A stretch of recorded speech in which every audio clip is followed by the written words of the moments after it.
Someone once told me that we don't grow when we're comfortable.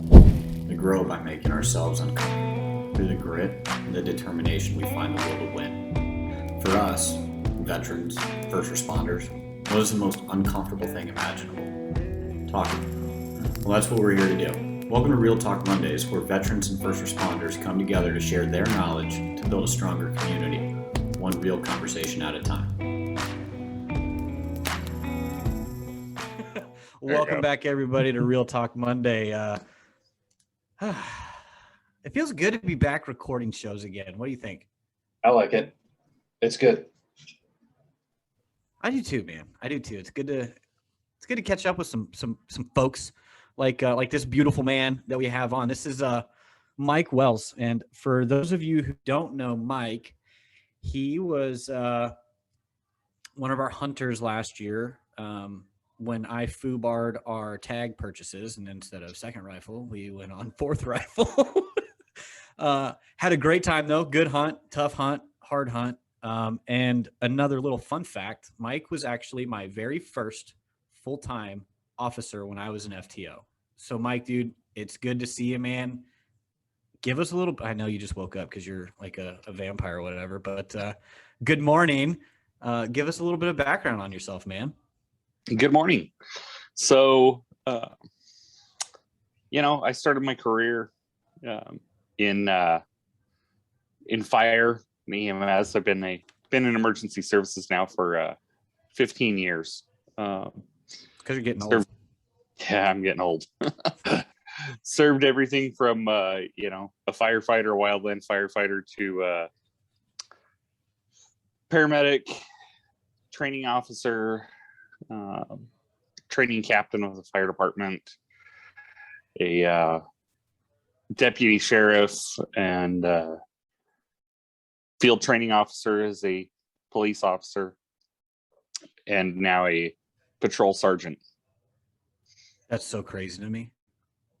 Like, I remember your first day on the road, and now you're running the show on the street, dude. That's badass. I know we talked a little bit ago when you got the news, but congratulations on that promotion, man. That's huge.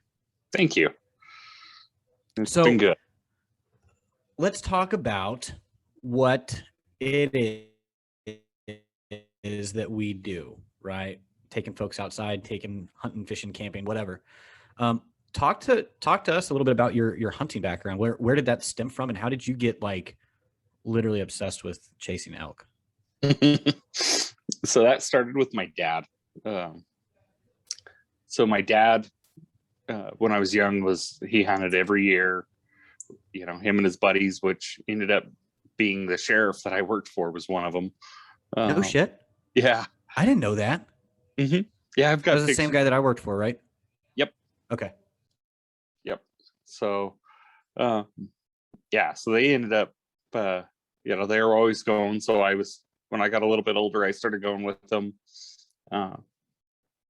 chasing deer and elk around here, around Unit 2. And he did it this time, not me. Yep, it wasn't you. We had another guy on from your area, and I was like, "Did you draw this year?" And he's like, "Yeah, man. Got a good unit, blah blah blah blah." I'm like, "Oh yeah, 2A, right?" I'm like, "Oh, I just screwed you up bad there." But anyway, I digress. Go ahead. So, Unit 2 is a large unit, so that's fair. And so yeah, I started hunting, as soon as I was old enough to go through hunter's ed and all that. Then of course the young adult years kind of got away from some of that, and then a few years later just got back in and started charging hard and haven't stopped. I either am hunting or taking somebody hunting or doing something with hunting every single year. When it comes to go ahead. Go ahead. No, I was going to get into you taking people hunting because you got your wife into it, didn't you? I did. She had never eaten wild game. And didn't she kill her her elk before you last year or 2 years ago or something like that? Yeah, so I killed my last cow was in February of 18, and then it was December of 18 when she killed her first, and then that's the last one we've taken. But she has another cow tag this year in that same unit. So Nice. Yeah, sorry we didn't get you one last year. That's okay. I mean, dude, last day we had it. And then that's the problem with that super late season, man. Like once you glass them up and they're on private, they're not coming off private, especially when No. the owner comes out and just plinks a cow real quick and just walks right back inside of his front door. Like, Yep. because we knew what they were doing. They were coming off that private there towards the end of the day, coming onto public for whatever reason. We had them patterned. That's what they were doing. And we had it figured out. We had a good ambush point and just, that guy, I blame him. It's all his fault. 100%. Not any missed opportunities on our part. Yeah. We're taking another law enforcement officer out this year to Unit 25. Oh, nice. Mm-hmm. Yeah, What are you doing, man? I know. I just ruined You're it. the worst. We'll edit that out. No, it's not Don't know getting what- edited out. Don't You know wanna- what state Unit 25, but yeah, exactly. So perfect. just same with mine. No, don't know what Unit 2, what state. We're going to Alaska. Shit. So talk to me. I know you were an FTO for a little bit, man. And for me, that was one of the most rewarding portions of my career, whether it was FTO and reserve deputies or full-time officers. What did it mean to you getting to mold, shape, and mentor junior officers like on their very first day? It means a lot because you're their role model. You are their first, especially if you're the first phase FTO, you're their first exposure to someone, after their academy. Now they're looking to form who they are as an officer. It's a lot different than when they're just a ride along. You're showing them the cool things. Now you're showing them how to be a good officer, how to be, understanding of things, how to use your discretion, how you should keep your unit and your uniform, things like Not that. a hunting unit, your patrol car. Yeah. Yep. Let's get that. Yeah. Yep. Yeah. How to keep your patrol car clean, unlike some guys out there. So That wasn't me. You could eat off the floor in my unit. Mhm. Not the back seat though. Yeah. Yeah, that's fine. Yeah, I don't think any of us keep our back seats very clean. We blow them out, disinfect them here and there, but when I they're don't spend a lot of time back there. Yeah. So what's on the horizon for you as far as what steps do you want to move? Do you want to what's next for Mike Wells with his career when it comes to the world of law enforcement? What do you got your eyes on? right now I just moved into the sergeant position, so it's going to be some time there. Definitely looking to grow and really seat my roots there and get going. I do think that I want to eventually move up the ranks, but I'm not in a big hurry for that. I'm in a good spot now where I really enjoy it, and it'll take a lot for me to go from here, because you, just like with an FTO, you talk about molding your new officers. That's as a sergeant, I get that guy who comes off of FTO, and now I get him every day, get to just work with him, and just be there for those guys. Just like the other night, I was the on call. They didn't have a sergeant out due to some scheduling stuff, and they called me because they had a bad call.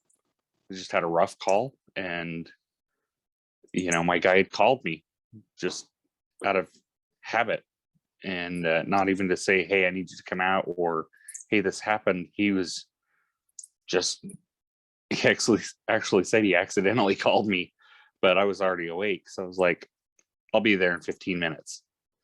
And, to be there, to be able to debrief my guys and check on them every day since, the incident, and make sure they're doing good.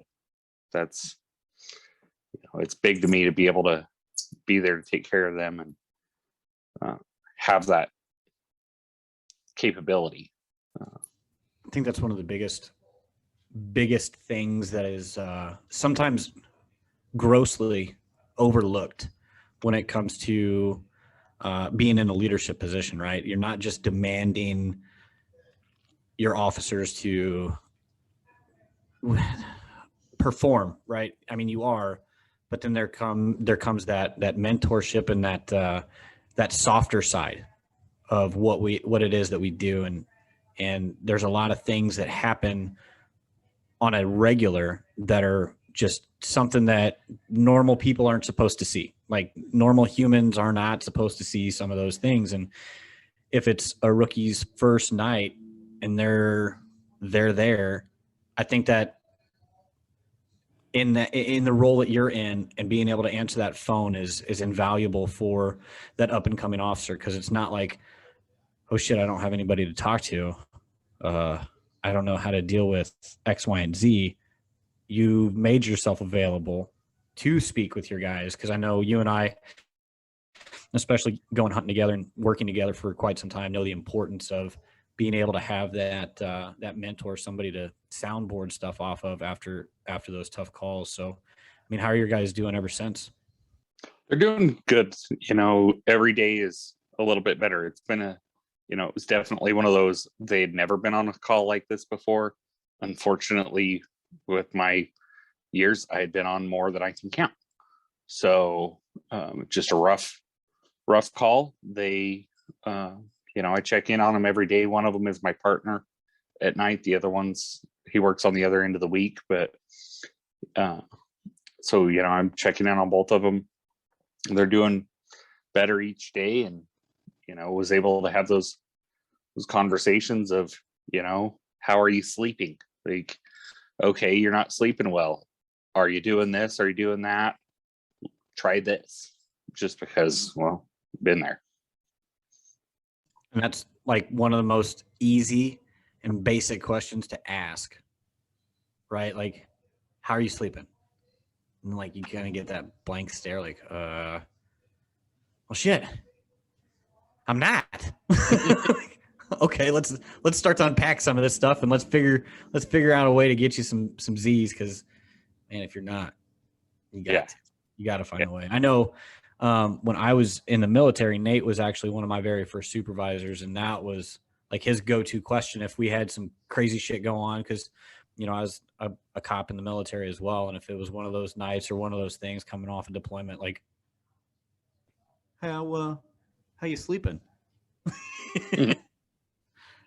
Those are easy questions to ask, but they start to really dive into some real stuff. And, if you have that trust and you have that rapport built with your people, like, I don't know, a decent leader should, you can really start to dive into that question and unpack some serious stuff. Yeah, absolutely. And, having the rapport with the guys, having known when to ask those questions and all that, definitely, I think, was able to help them that night, right then and there, to where they didn't pack that all in and think, hey, I have to be strong every minute of the day. I wear this bulletproof vest. I am, it was one of those parking lot meetups in the middle of the night of, all right, let it out, man. What you got? Talk to me. And question for you though, as it goes on, and you're saying these guys are getting better every day, do you guys have a good outreach program? Like, to offer resources to these guys if they are having troubles or if they do take a step back? Is there plenty of stuff that you can point them to instead of just relying on each other constantly? Yeah, there is. The local departments around here have, they all have their employee assistance programs, things like that, where they offer, the counselors that you can go talk to. There's other options available with that, where if they do need, some more help with something. Have you heard of Copline? I have. Okay, good. I was gonna, if you hadn't heard of that one yet, I was gonna send you some info on that one, because I know a buddy that we've had on the show several months ago at this point reached out to Copline, and they were able to pull some serious strings to help him out into an inpatient type situation where he needed to go and really work some stuff out. So huge supporters of those guys. So, I mean, take that information to your guys too. If you don't have their number, I'll shoot it to you in a text, but it's pretty easy to find. Yeah. Yep. I've got their stuff. So good deal. So shifting gears a little bit, let's talk about our elk hunt, man. Let's talk about something fun for a second. What of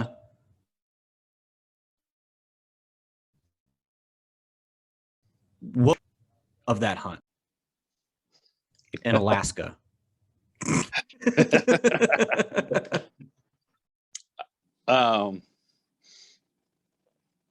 I think it was there was one of those evenings. I couldn't tell you what day it was at this point anymore.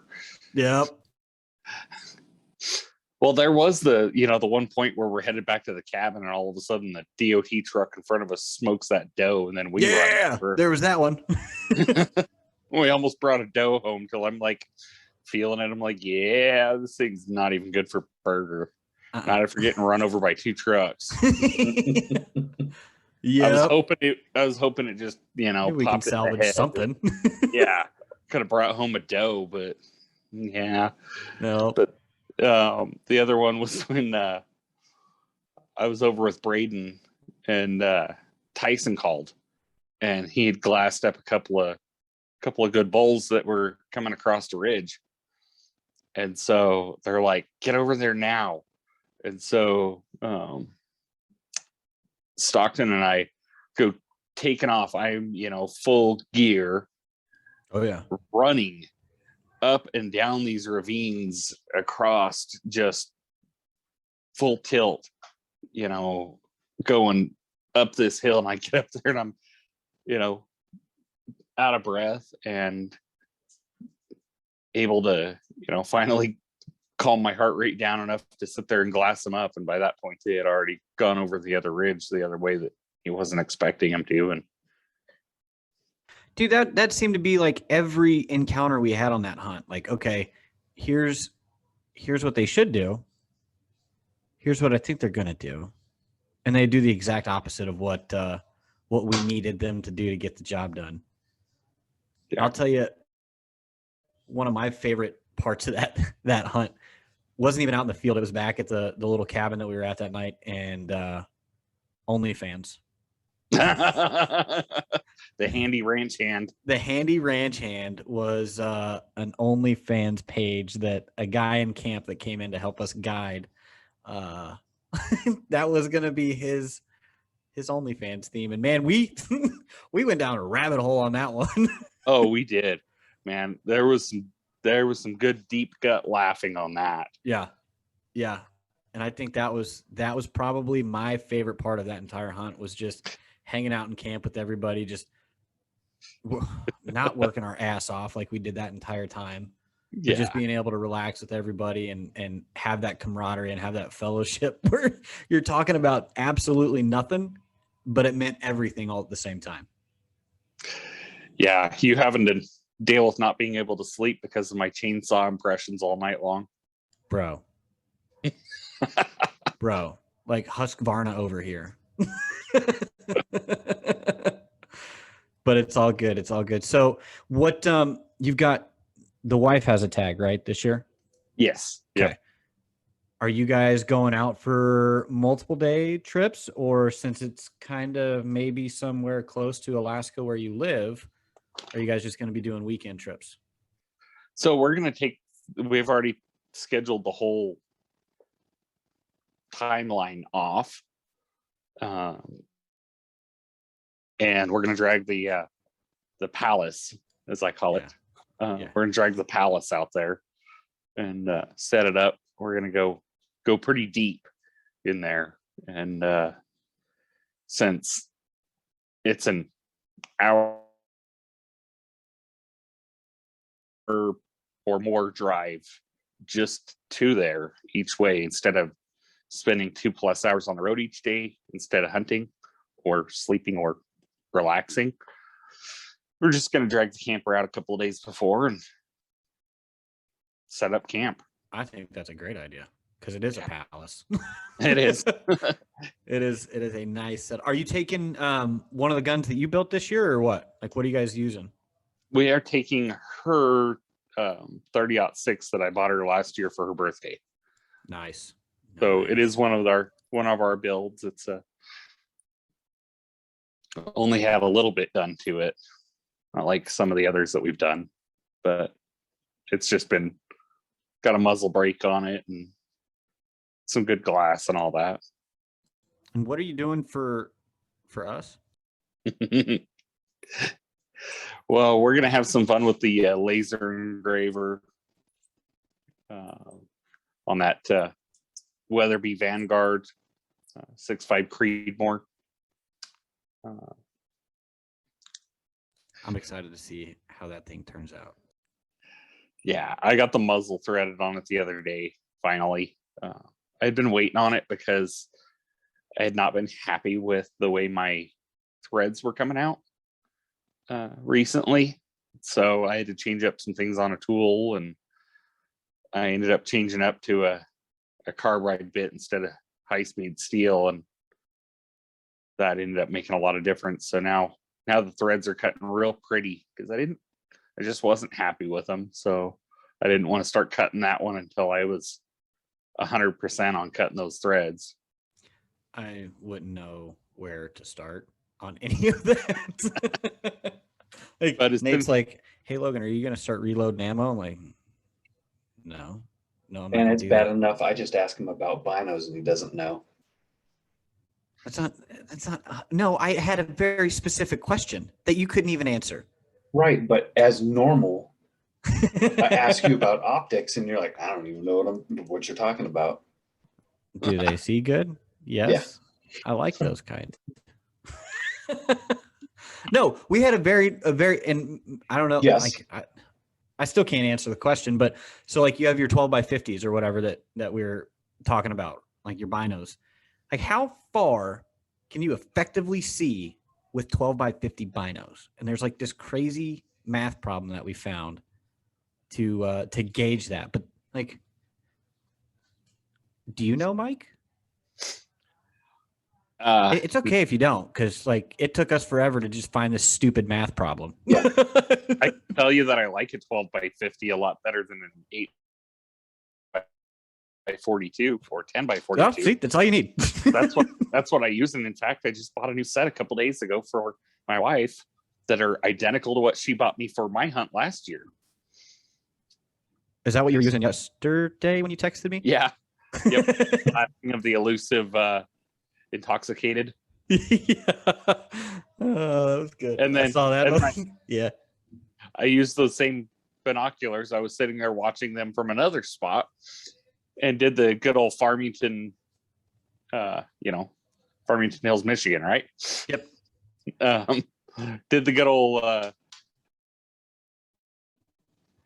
trick of watching them and watch the one. Like, oh, take okay. a drink, Wow. put the cap on it after he finishes it, and throws it. I'm like, yeah, man.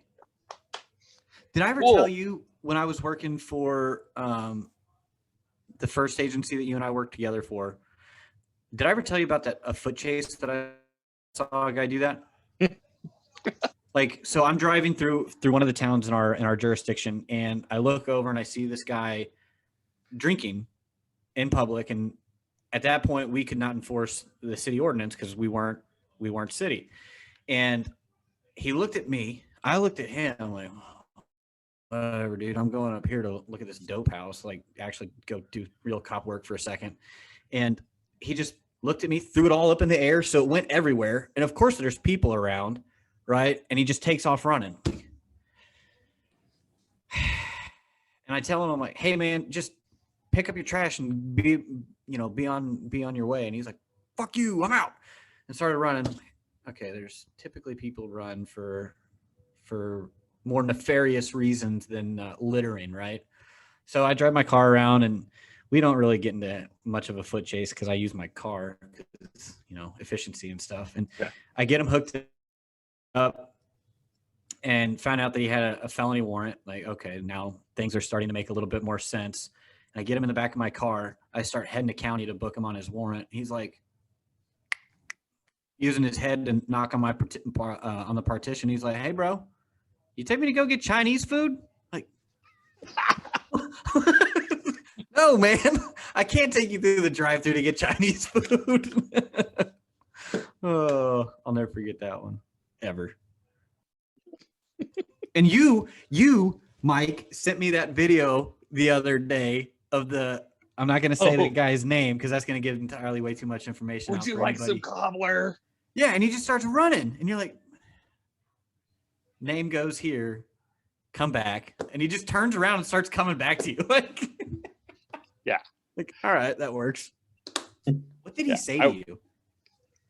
He was so high that I couldn't understand really anything until I reviewed the body cam video. And about the only thing that I could understand at one point was when he was screaming about something and cussing at me. And then he goes, would you like some cobbler?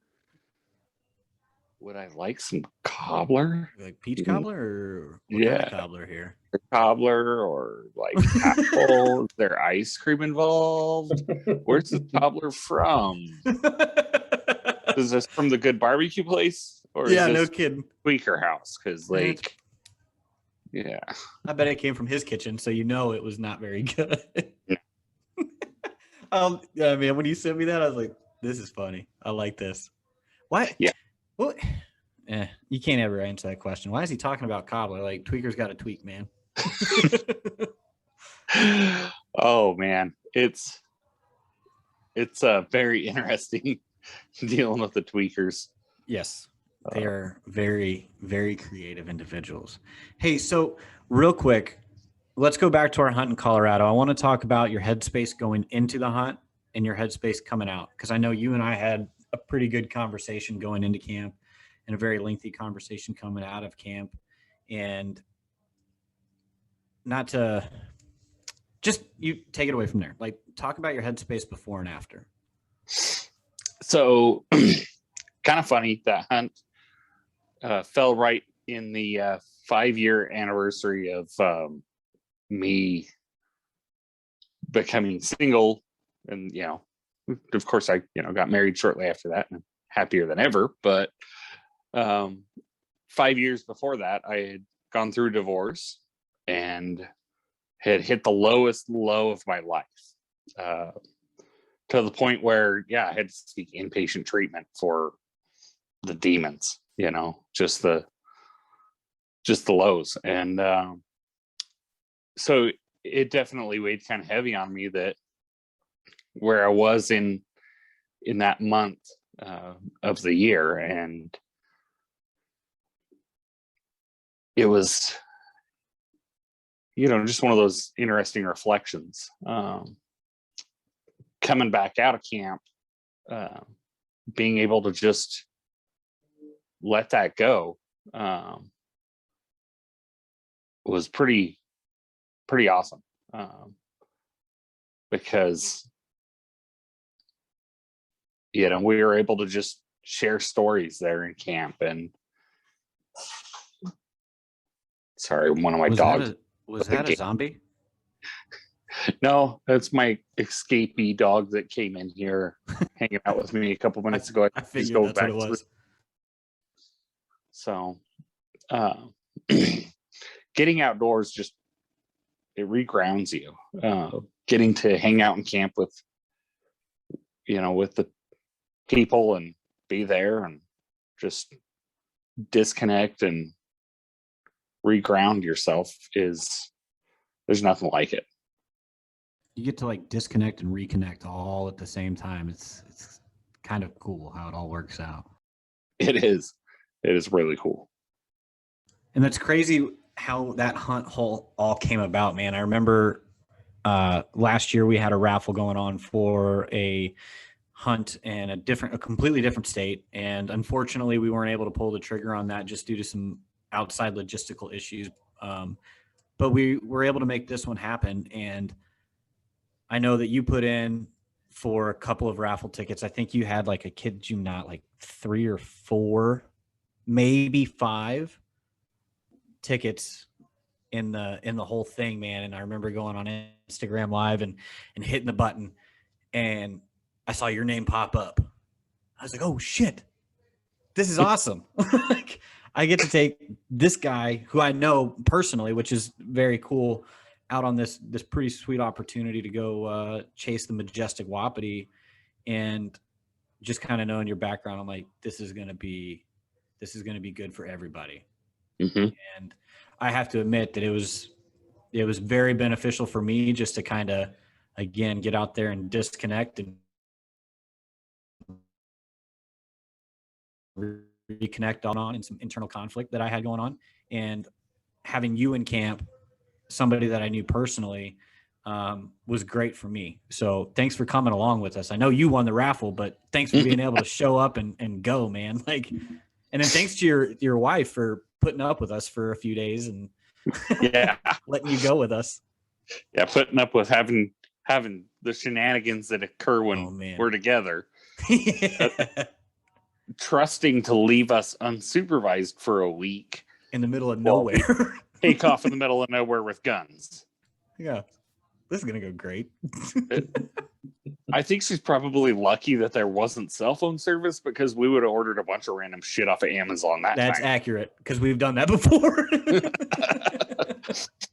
What the hell is this? Don't worry about it. We need it for stuff. There's a plan. We do have your hunt on film and still have to do voiceovers for it, and we got to finish it up. And what I would like to do, man, obviously we're not going to have the time to do it today since you got to go in and do your thing, go to court and all that fun stuff that they don't tell you about at the academy or pre-academy. Yeah. But you're gonna work graveyards, and you're gonna wake up in the middle of your night, and you're gonna go cater to everybody else's schedule. No night court here, motherfucker. Yeah.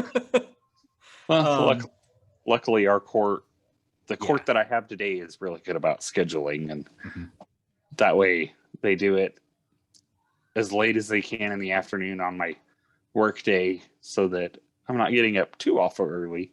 Yep. I got like 4 or 5 hours of sleep. That's enough. For now. Because when I come home tomorrow morning, I can sleep for a few hours and then get up and do it resume normal operations as a human. Right. So what I'd like to do, man, and we can we'll talk offline a little bit later once you get ready and go to court and do all that stuff, probably through text messaging.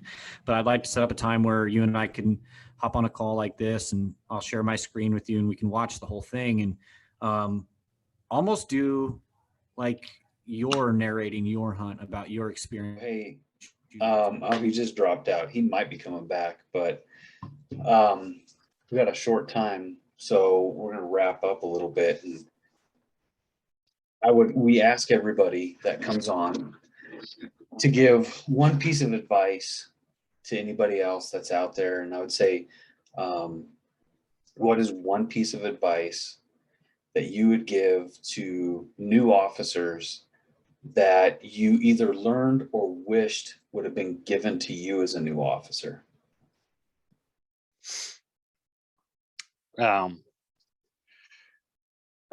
That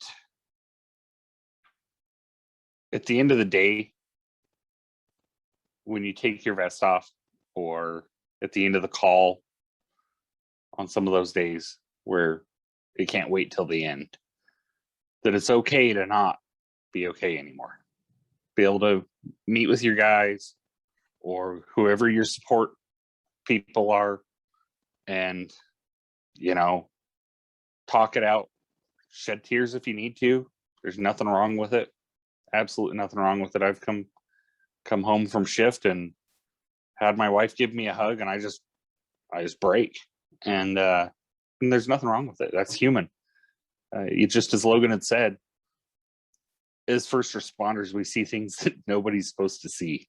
Yeah. If you're not supposed to deal with, and especially the more years you go through this, the more you see of it. Develop that support network, and know where your resources are.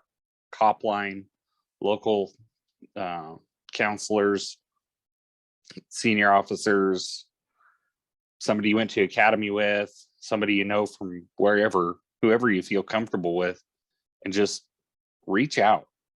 Don't ever be afraid to say, hey, I need to talk. I need some help. Can you help me? Because if you bottle that up. Okay. So we were rudely interrupted Yeah, that because was way we rude. apparently timed out, and Logan, like I said, did not pay his bill. Bro, I got an invoice from Zoom literally the second I got kicked out. I shit you not. Yep. But I do want, Mike, I want you to finish that thought, because where we, I think where we were getting really kicked out was talking about making sure you don't bottle stuff up when we're talking about giving that advice to the new officers. Right. So, when it comes to someone who's new in the field, and no matter if it's something that doesn't seem like a big deal to someone, like me, I've been doing it long enough. Very few calls really bother me as bad. They still bother me. I still have to talk to someone. But if it bothers you, don't bottle it up. If you're like, man, that one just, something's not right, or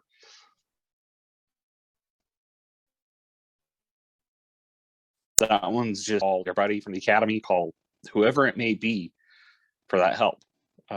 And know that, because the anxiety portion of some of this always goes, oh, I'm being a burden. I don't want to be a burden, or I don't want to be seen as weak. Well, you're not. You're human, and because we all need some help, and just having that buddy to go sit down and have coffee with, go on a hike, and have coffee up on a ridgeline while watching some elk for no good reason, because you don't need a reason to do that. No, not even around, and just whatever it is that you need to do, but don't be afraid to call.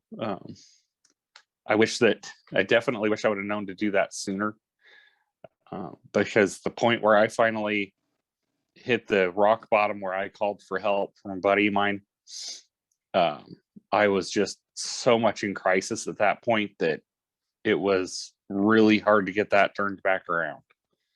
And if I would have called days earlier, instead of letting my anxiety just kill me because I wasn't sleeping, that's point number 2, sleep. Figure out how to sleep. It would have been a lot easier to turn that back around. But just know there's always somebody to talk to. There's always lots of us out there that our phones are on 24/7. My phone rings and I'll answer it. 100%. I mean, I've put my phone number out on the show before. I'll do it again. 907-952-7436. So if any of you guys need to bounce ideas off of me for any reason, just hit me up. If I don't answer right away, shoot me a text, because I may be doing one of these, and I try to give my undivided attention to our guests, and not too much Nate, because he's ugly as shit, but Yep. our guest at least. And I'm not a guest. But yeah, you're not a guest, I guess. No. But yeah, if I don't answer right away, shoot me a text or give me an opportunity to call you back. We'll talk about why the sky is blue if that's what we have to talk about at first. Like, no big deal, no skin off my back. So just call somebody. So Mike, thanks, dude. Thanks for kind of waking up early. I know you already had to wake up a little early for court and stuff like that. Thanks for waking up a little earlier to come on and deal with us and listen to this guy with a giant beard over here flap his gums a little bit. Oh, whatever. And we will wrap your video up, your movie, your hunt show up here very, very shortly, and show the world your video, your hunt. Sounds good. Hey, Nate, Yeah, you gonna drop it? sure. Okay, weekly Since I wisdom. actually have a quote that I have pulled up and ready You're to like a go, woman. unlike some people You're I like a know from woman. a previous episode. You hold grudges like a woman. Oh, beyond. You don't even know. No, but we're talking about not bottling stuff up and asking for that help. I found this quote from a great military man, a great president, that he said, it was Teddy Roosevelt. He said, when you're at the end of your rope, tie a knot and hold on. And I think that falls in line with everything that we're talking about, with asking for help and making sure you don't go too far. And if you do, you still need to reach out and try and turn it around, tie that knot and just hold on and ask for the help. I like it. I like That's Teddy a great Roosevelt. one. So Yeah. it makes perfect sense. So thanks again, Mike, for joining us on another Real Talk Monday show. And dude, we'll catch up here soon and finish up your video. Sounds good. Hey man, be safe out there tonight, all right? Cool. Will do. All right, brother. Have a good one, guys. Thank Yep, you for talk to having me soon. on. Absolutely, man. Later. Later.